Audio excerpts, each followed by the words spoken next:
bawat uniforme, sa bawat lalumpas sa bayan. Ang tunay na katapatan ay hindi sa pangalan ng nasa trono, kundi sa mamamayang nasa lansangan. Hanggang kailan tayo luli-lulit ng pangako? Hanggang kailan tayo mananahimik sa nakawan? Kung hindi tayo kikibo, sino? Kung hindi ngayon, kailan? Sa lawak ng nawagas, hindi pera lang ang ninakaw, kundi pagkakataong mabuhay ng ligtas at may dignidad. Habang ang ilan ay nagpapalipat-lipat ng maleta at proyekto, ang buong sambayanan ang pinapasan ang presyo. Ito ang tunay na krimeng hindi maitatago sa papel, kundi ng isang gobyernong iniwan ang bayan sa gitna ng baha at binaha ang sarili sa kapangyarihan. Naway ang mga panahon ito'y magsilbing daluyo ng pwersa na magkapit-bisig at manindigan para sa ating bansa. Na-illegal yung manindigan tayo para sa isang gobyernong totoong nagsiservisyo para sa mga Pilipino. Hindi siya abogado, kaya it's all to his interpretation. He can file cases, but I don't think it will hold up in court. Ayan, okay.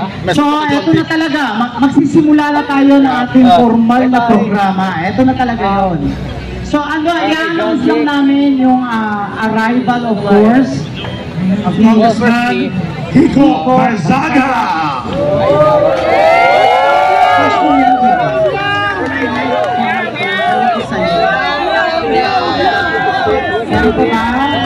Okay, so ngayon, lumalala yung issue niya, pero he cannot abandon Marcos at this point. Kasi masyado sila close. Kaya masyado nang madami yung nagiging Isa ang kaibigan natin si Congressman Kiko Barzaga. Kasama rin natin lumalaban sa korupsyon. At saka bata pa kasi ito, kaya nakita mo yung way niya. Ang galing-galing niya, iba talaga ang hangad niya, iba talaga ang gusto niyang palabasin. Katulad yung mga tumatang ito.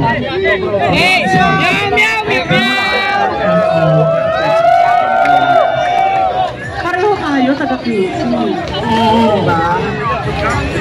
May taga-QC ba rito?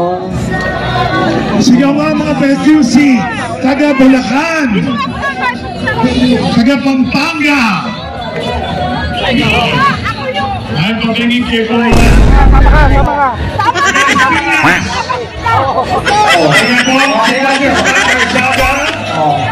Palakpakan na isang sigawan for Congressman Kiko Barzaga! Kiko! Kiko! Kiko! Kiko!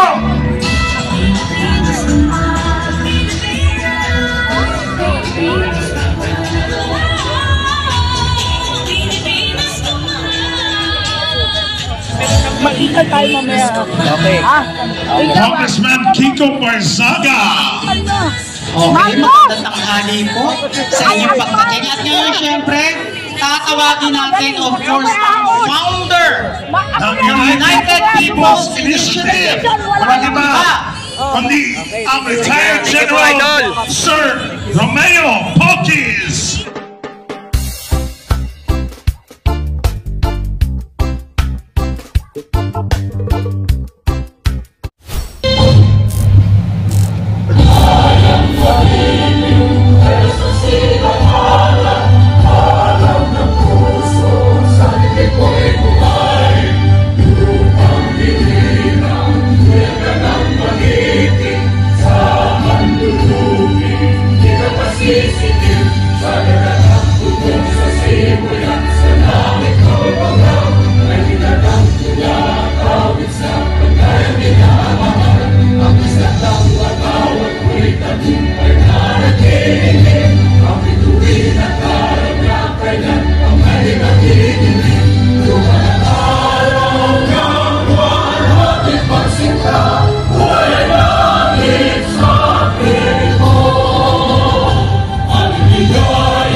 Let's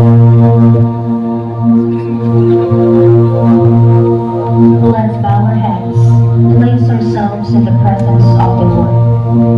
Our Heavenly Father, we come before you today with humble hearts and with gratefulness for all the wonders and blessings you have showered upon us. Heavenly Father, we thank you for gathering all of us today in this important event. Thank you for giving us the opportunity to be in this momentous event. May you bestow your guidance and blessings on this event so that we can enjoy and appreciate the significance in our lives.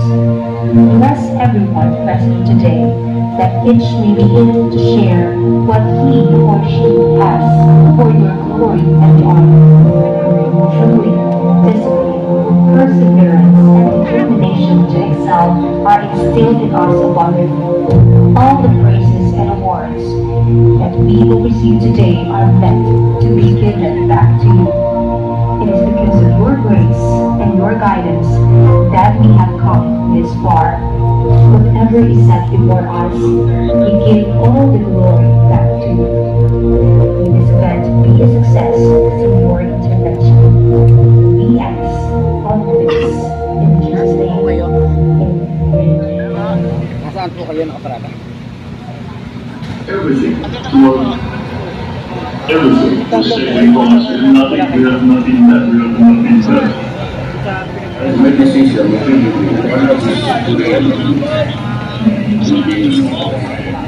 why not believe me? Si Bongbong Marcos, iboto niyo.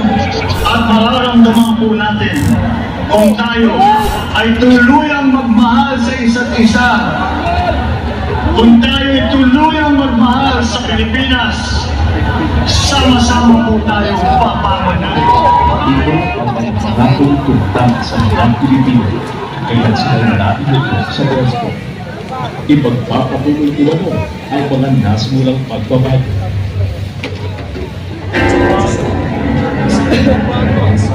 $500 million, Marcos! Binago mo!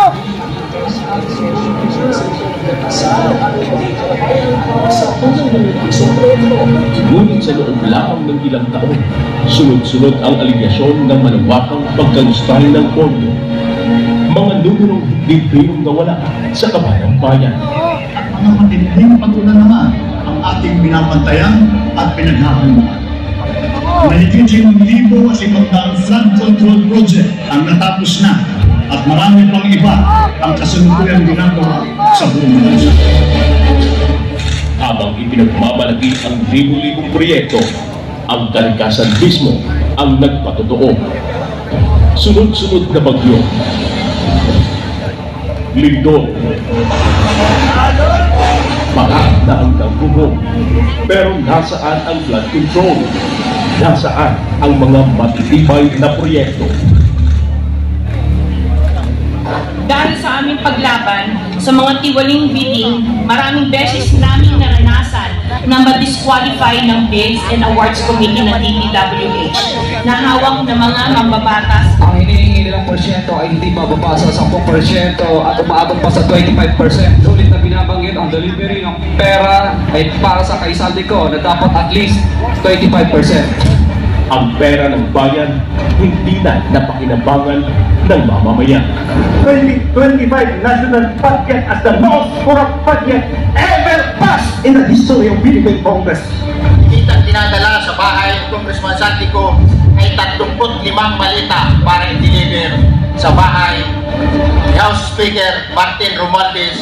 Ang mensahe ng Pangulo, ipasok ninyo yan dahil pinangako na sa akin ni Speaker Martin yan. At hindi na pwedeng baguhin. Kumbaga, ang utos ng hari hindi pwedeng mabalik. To-insert the 100 billion projects. At sinabi niya sa akin, what the President wants, he gets. Gumawa sila ng Independent Commission for Infrastructure. Pero nasaan ang nakausahan? Ang nakakulong, mga whistleblower. Ang inuusig, mga nagtanong. Ang mapaparusakan, ang ordinaryong Pilipino. ito laban ng dilaw. Hindi ito laban ng pula. Hindi ito laban ng kaliwa o kanan. Ito ang laban ng tao kontra kurap. Sa bawat uniforme, sa bawat lalumpa sa bayan, ang tunay na katapatan ay hindi sa pangalan ng nasa trono, kundi sa mamamayang nasa lansangan. Hanggang kailan tayo luli-lulit ng pangako? Hanggang kailan tayo mananahimik sa nakawan?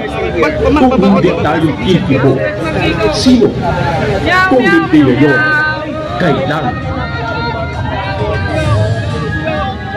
Sa lawak ng nawagas, hindi pera lang ang ninakaw, kundi pagkakataong mabuhay ng ligtas at may dignidad.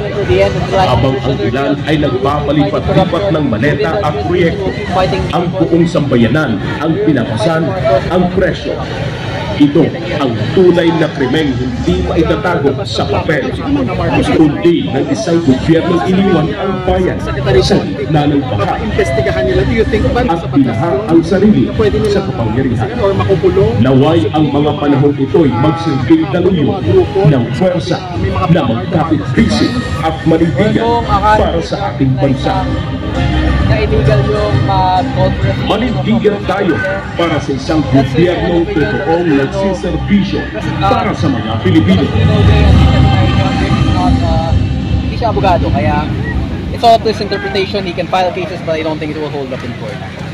Ayan, okay.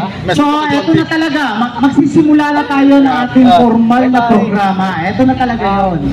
So, i-announce lang namin yung arrival, of course, of Congressman Kiko Barzaga!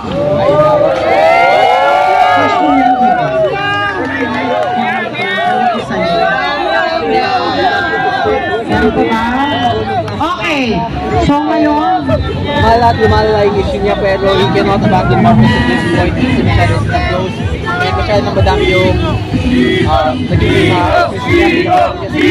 Isa ang kaibigan natin si Congressman Kiko Barzaga. Kasama rin natin lumalaban sa korupsyon. At saka bata pa kasi ito, kaya nakita mo yung way niya. Ang galing-galing niya, iba talaga ang hangad niya, iba talaga ang gusto niyang palabasin. Katulad yung mga tumatang ito.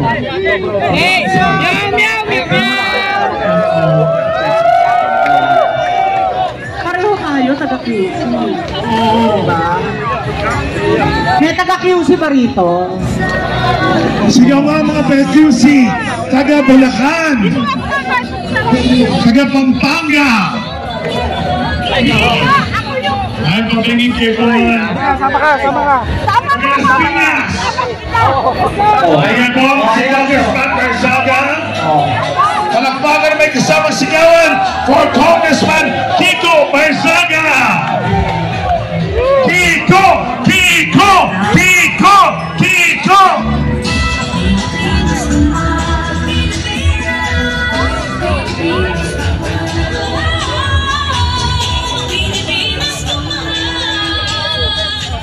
Mag-ikal tayo mamaya.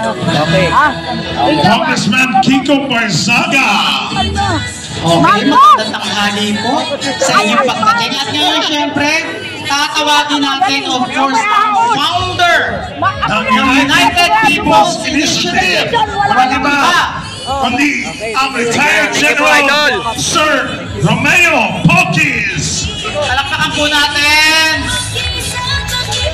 Magandang tanghali, sir. Magandang tanghali po sa inyo lahat, mga kababayan. Maraming salamat.